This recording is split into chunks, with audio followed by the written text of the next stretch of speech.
ఆ గుడ్డివాడు ఓ నిర్ణయం తీసుకున్నాడు. ఏంటో తెలుసా?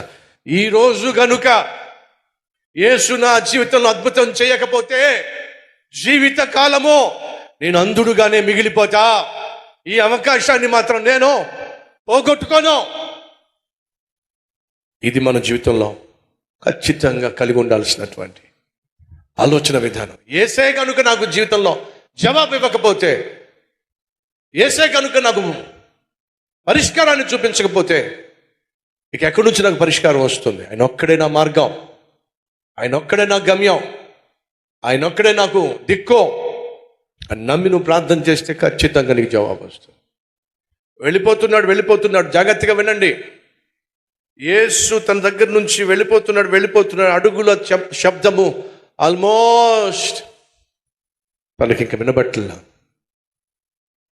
యేసు వెళ్ళిపోతున్నాడు, అడుగుల శబ్దం వినపట్టలేదు. కానీ ఈ గుడ్డివాడు అరుస్తున్న కేకలు మాత్రం నా దేవునికి వినిపిస్తూనే ఉన్నాయి. అర్థం చేసుకోండి, ఉద్యోగం పొందుకునే అవకాశము ఇక కనుమరుగు కావచ్చు. నీ జీవితంలో దేనికోసం అయితే ప్రార్థన చేస్తున్నావో, కన్నీళ్లు కారుస్తున్నావో, అది నీకు దక్కుతుంది అనే నమ్మకము కనుమరుగు కావచ్చు.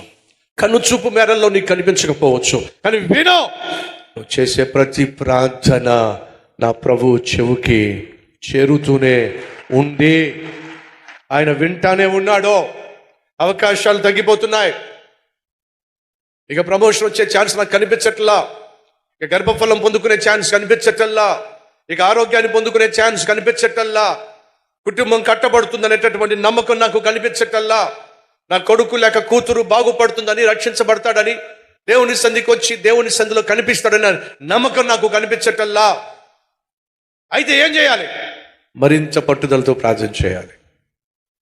అవకాశాలు కనుమరుగవుతున్నప్పుడు మరింత పట్టుదలతో ప్రార్థన చేయాలి.